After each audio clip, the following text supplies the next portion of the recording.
राजस्थान की राजनीति से एक बड़ा नाम अब बनने जा रहे हैं आप। भाजपा ज्वाइन कर ली आपने। यूथ का जो है बहुत सपोर्ट है आपके पास में। मारवाड़ रीजन जो है आपने तूफान मचा रखा है मारवाड़ रीजन में। कैसे देखते हैं इस ज्वाइनिंग को? इतने समय से कयास लगाए जा रहे थे कि रविंद्र सिंह भाटी भाजपा में आएंगे या किशोर जाएंगे या निर्दलीय जाएंगे। अब फाइनली जो है आपने केसरिया चोला जो है पहन लिया है। कैसे देखते हैं? और यूथ का सपोर्ट जो है आपको लगता है कि एक पार्टी का नेतृत्व पकड़ने से आपके पास बरकरार रहेगा? मैं आपको बताना चाहूँगा कि केसरिया के साथ में हमेशा आज से नहीं, पिछले 7 पीढ़ियों से भी, आज भी और आगे भी जीवन भर हम केसरिया के साथ में रहेंगे। मैं आपको बताना चाहूँगा कि जब मैं छात्र राजनीति में था, छात्र संघ का जब चुनाव लड़ रहा था, उस समय भी केसरिया के साथ में था, राष्ट्रवादी विचारधारा के साथ में था, विचार परिवार के साथ में था और अब भी विचार परिवार के साथ में हूँ और आगे भी जीवन भर विचार परिवार के साथ में रहूँगा। और रही बात युवाओं की, तो युवाओं को पता है इस राष्ट्र निर्माण के लिए, राष्ट्र विकास के लिए कौन उपयुक्त है और कौन नहीं।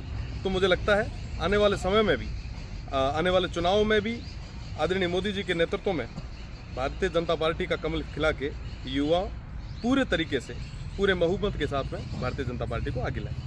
आपने जो युवाओं से अपनी राजनीति की शुरुआत करी, यूनिवर्सिटी से चुनाव लड़े आपने, आप सामने आए, आपने काफ़ी आवाज़ भी उठाई। कई वीडियोस जो हैं आपके देखने को मिलते हैं जहाँ पे आप टेबल मारते हुए, एक टेबल जो कल्चर है वो आप एक लेके आए। पेपर लीक की जो समस्या है राजस्थान में चरम पर है और ईडी के भी एक्शन आपने देख लिए हैं।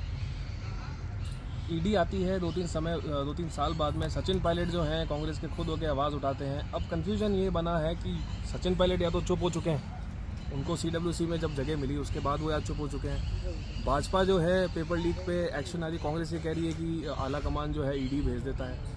क्या रविंद्र सिंह भाटी अभी भी युवाओं के लिए पेपर लीक की समस्या को मुद्दा बनाएंगे? बिल्कुल मुद्दा बनाएंगे नहीं। ये सबसे बड़ा कुठाराघात और अन्याय युवाओं के साथ किया गया है। आपको बताना चाहूँगा कि 26 लाख युवाओं के साथ में 11 पेपर लीक के साथ में हुआ है। ये कोई छोटी बात नहीं है। आप देखिए कि गाँव दूर दराज ढाणी से जो आता है, विद्यार्थी आता है, यहाँ राजधानी में आता है, यहाँ पे बड़ी बड़ी कोचिंग इंस्टीट्यूट में महंगे कोर्सेज लेके तैयारी करता है, 3-3, 4-4 साल तक यहाँ रहता है, बेरोजगार युवा तो बड़ी मुश्किल से अपना घर खर्च चला सकते हैं। वो मेहनत करते हैं ताकि कहीं कोई नौकरी लग जाए तो परिवार सही हो जाएगा, थोड़ा धक्का लग जाएगा, आने वाली ज़िंदगी आसान हो जाएगी।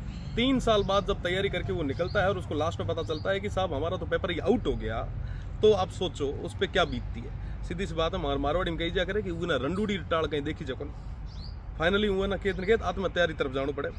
और ये वास्ते व्यवस्था कौन करे? ये वास्ते व्यवस्था प्रदेश की एडी सरकार करे। पेपर लीक को नहीं वे करावे, बेचे है और वो ना ले बात कौन करे? बात मैं सारा ही करा, मैं सब युवा करा। और आने वाले 25 तारीख रो यहाँ वोट री चोट देर मैं हिसाब भी मांगा और हिसाब खुल्लो है। आने वाले टाइम रे मीना 3 तारीख रो, 3 दिसंबर रो मैं कमल खिला कांग्रेस रो सूपड़ो साफ कर पूरा हिसाब भी चुकतो करा दिया। कांग्रेस और भाजपा की जो लिस्ट आई है उसमें काफ़ी सरप्राइजेस देखने को मिले हैं। किसी सीट से किसी को लगा दिया, किसी सीट से किसी को लगा दिया। शिव से जो है आपने तैयारी करी है अच्छे से, सपोर्ट आपके पास अच्छा है शिव से। आला कमान अगर आपको कहे सरदारपुरा जाने को, क्या कहेंगे? मैं आपने बताना चाहूँ कि हूँ एक आम कार्यकर्ता रूप में ना धरातल माता काम करा। केंद्रीय नेतृत्व और प्रदेश नेतृत्व जो तय कर है सर आंखा माते और उमर आप जतायो भरोसे माते वो पूरे तरीके में ये कार्यकर्ता रूप में ना काम करीस। और आने वाले टाइम रे मीना भारतीय जनता पार्टी रे सिंबल रे माथे, कमल रे माथे वोटर वास्ते सबन अपील करीस। और मेरा पूरा विश्वास है मैं सारा युवा एकजुट और आने वाले 3 तारीख रा कबल खिला। आला कमान आपको कहीं से भी अगर प्रेजेंट कराता है, रविंद्र सिंह भाटी तैयार हैं या फिर शिव से ही जो है उन्होंने अपना मन रखा है? आपने पार्टी के सामने बात रखी है कि मेरे को ये क्षेत्र ही दिया जाए या फिर आपने पार्टी के ऊपर जिम्मेदारी छोड़ दी? मैं विचार और संगठन के लिए काम कर रहा हूँ और आने वाले समय में भी विचार और परिवार के लिए काम करूँगा। जो केंद्रीय नेतृत्व को, प्रदेश नेतृत्व को ठीक लगेगा वो कहे, मैं उनके आदेश की पूरी तरीके से पालना करूँ। गठबंधन देखने को मिल रहे हैं काफ़ी अनोखे गठबंधन देखने को मिल रहे हैं। RLP ने चंद्रशेखर आज़ाद का हाथ थाम लिया है। आपको लगता है कि वहाँ की राजनीति से कुछ फ़र्क पड़ेगा? क्योंकि वहाँ जिस तरह के मुद्दे निकल के आते हैं, मारवाड़ में कुचामन डीडवाना की आप बात करो तो ज़्यादा जो मुद्दे आते हैं वो गुंडागर्दी के मुद्दे निकल के आते हैं, क्राइम के मुद्दे निकल के आते हैं, लॉ एंड ऑर्डर जो कि भाजपा टारगेट करती आ रही है। तो मेरे ख्याल से आपको एक मुद्दा और मिल गया टारगेट करने के लिए। लेकिन वहाँ जब गठबंधन होता है इन दोनों पार्टीज़ का, इसके समीकरण क्या है? वहाँ पे ये एक दूसरे के सामने, इन्हीं के जो कार्यकर्ता हैं वो एक दूसरे का विरोध करते हैं। जयपुर में ये एक दूसरे का हाथ थाम लेते हैं। कितना फ़र्क पड़ेगा इससे? मैं आपको बताना चाहूँगा पिछले 4 और 5 साल में जो लॉ एंड ऑर्डर की खस्ता हाल हुई है, आम जन कहीं ना कहीं त्राहिमाम कर रहा है। और मुझे लगता है कि जनता को भी पता है भारतीय जनता पार्टी मजबूती के साथ आएगी, बहुमत के साथ आएगी, और ये तमाम जो चीज़ें जो हो रही है इस पर अगर कोई फुल स्टॉप लगा सकती है तो भारतीय जनता पार्टी ही लगा सकती है। सब अपना अपना प्रयास कर रहे हैं, सबको शुभकामनाएं। पर मैं विश्वास के साथ कह सकता हूँ मोदी जी के नेतृत्व में राजस्थान में आने वाले समय में कमल खिलेगा और भारतीय जनता पार्टी की बहुमत के साथ में सरकार बनेगी। अशोक गहलोत की गारंटियों से कितना फर्क पड़ने वाला है? मैं आपको बताना चाहूँगा कि गारंटियाँ और स्कीमें खूब सारी आई। जैसा कि मैंने पहले भी बताया कि हमारे सीमांत क्षेत्र में कई सारे गांव ऐसे हैं, लगभग 83 गांव ऐसे हैं जहाँ पे अभी तक वायर तक नहीं खींचे हैं। आप कह रहे हैं कि भैया हम 200 यूनिट आपको बिजली देंगे, आप कह रहे हैं कि साहब हम डिजिटल फ़ोन दे रहे हैं, अभी तक वहाँ पे नेटवर्क तक नहीं है, डिजिटलाइज चीज़ें नहीं हुई है। आप ये मजाक करना बंद करें। अगर वाकई अगर आप चाहते हैं तो ये बरसात के साथ में जिले बरसा के आप ये जो झुंझुने हाथ में दे रहे हैं ये छोड़ो। आप जो तमाम जो पहले जो जिले बन रखे हैं उनके जो खस्ता हाल है उनके अंदर सुधार करवाइए, शिक्षा के अंदर सुधार करवाइए। कई सारे गांव में हर बार जब जाता हूं क्षेत्र में तो ऐसे देखता हूं जहां पर अभी तक ना कोई स्टाफ है, ना कोई पढ़ाने वाला है, बच्चे बुरी तरीके से ग्रामीण सब परेशान है, पर सुने कौन, सुनवाई तक नहीं हो रही। और दूसरी तरफ लॉ एंड ऑर्डर की स्थिति आपसे अनजान नहीं हो।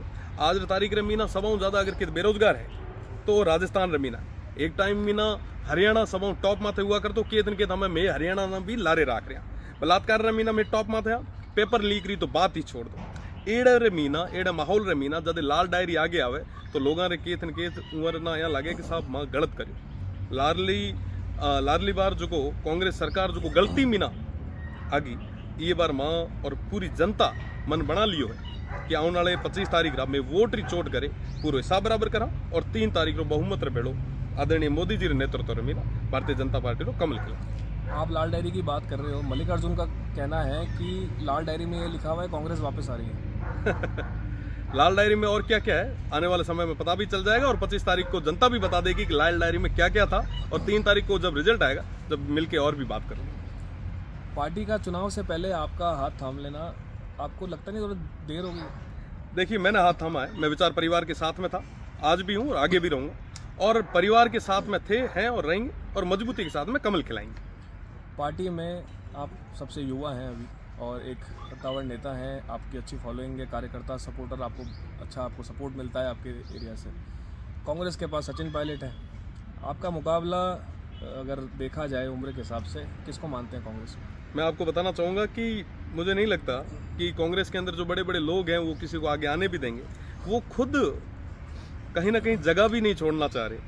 तो और दूसरी तरफ अगर मैं बात करूं भारतीय जनता पार्टी की तो हर जगह युवाओं को सबसे ज़्यादा अगर किसी ने मौका दिया है, और विशेषकर जो महिला सशक्तिकरण का जो उदाहरण 33% आरक्षण देके जो किया है भारतीय जनता पार्टी ने, आदरणीय मोदी जी की सरकार ने, वो वाकई लाजवाब है, काबिल तारीफ है। हर आदमी उनकी तारीफ कर रहा है, हर जगह चर्चाएं हो रही है, बात हो रही है। तो मुझे लगता है भारतीय जनता पार्टी मजबूती के साथ आएगी। क्या आपको लगता है सचिन पायलट को CWC का मेंबर बना के राजस्थान की राजनीति से दूर रखा जा रहा है? देखिए साहब, ये उनका आंतरिक गतिरोध है, सभी को पता है। आप दूर रखो पास रखो, आएगी तो भाजपा की सरकार और 3 तारीख को खिलेगा तो कमल। पूरे कॉन्फिडेंट हैं कि भाजपा मजबूती के साथ कर रही है? बिल्कुल। आपको लगता है कि जो आप मुद्दे ज़मीन से उठा रहे हैं आप पार्टी के सामने बात रखेंगे, क्योंकि ज़मीन से आप जुड़े हुए हैं? आपने बताया कि कई स्कीमें हैं जो सरकार की नहीं पहुंची है गाँवों तक। आप बात करें जैसलमेर की गाँव सीमा के गाँवों की बात करें, आप जोधपुर के बाड़मेर की गाँवों की बात करें, कहीं के भी उन रीजन के गाँवों की बात करें, आप ये जो मुद्दे हैं ये आप आगे तक ऊपर लेके जाएंगे और आपको श्योरिटी जो वर्बल श्योरिटी दी गई है कि आप हमारे सामने मुद्दे लाएं, आपकी जो मुसीबतें हम सॉल्व करेंगे, क्या आश्वासन दिया गया है आपकी ज्वाइनिंग से पहले? मैं आपको बताना चाहूँगा कि भारतीय जनता पार्टी हमेशा से कटिबद्ध रही है, और जो भी जनता के जो मुद्दे हैं उनको अगर सबसे ज़्यादा अगर किसी ने हल करवाया है तो वो भारतीय जनता पार्टी की सरकार ने कराया है। और मुझे पूरा भरोसा है आने वाले 5 साल में सबसे ज़्यादा अगर विकास, चहुमुखी विकास अगर किसी की सरकार में होगा तो वो भारतीय जनता पार्टी की सरकार में आदरणीय मोदी जी के नेतृत्व में होगा। और जनता खुद भी चाह रही है कि भाजपा की सरकार आए और चौतरफा विकास हो।